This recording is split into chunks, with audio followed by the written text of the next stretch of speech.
Private పాఠశాలలకి షరతులతో కూడిన మినహాయింపిస్తూ మహారాష్ట్ర ప్రభుత్వం ఇచ్చిన నోటిఫికేషన్ని బొంబాయి హైకోర్టు రద్దు చేసింది.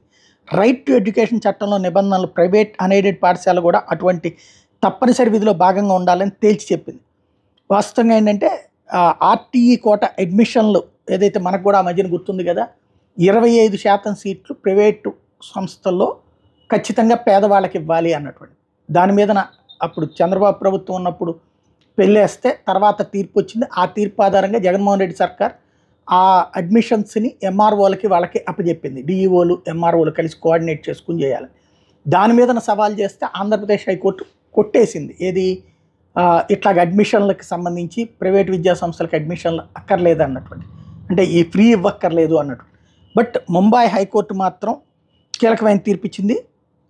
ఇందులో ఆర్టికల్ 21A ప్రకారం ఉచిత మరియు నిర్బంధ విద్యను అందించాలనే రాష్ట్ర ఆదేశం కరెక్ట్ అని చెప్పింది.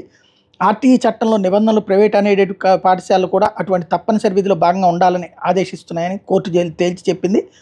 అందులో రైట్ టు ఎడ్యుకేషన్ కింద 25% సీట్లు మేలు నోటిఫికేషన్ అమలు మీద స్టే విధించడానికి ముందు కొన్ని ప్రైవేట్ అన్ఎయిడెడ్ పాఠశాల విద్యార్థులకి అడ్మిషన్లు అప్పటికే జరిగాయని కోర్టు గుర్తించింది. ఈ అడ్మిషన్లకు భంగం కలగదని, అయితే పాఠశాలలు తప్పనిసరిగా ఆర్టీఈ కింద 25% సీట్లను భర్తీ చేశాయని చెప్పుకొచ్చింది.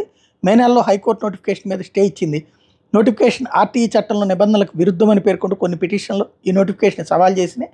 విద్యా హక్కు రాజ్యాంగం కల్పించిన హక్కుని ఈ నోటిఫికేషన్ ఉల్లంఘిస్తోందని పిటిషన్లో పేర్కొన్నారు.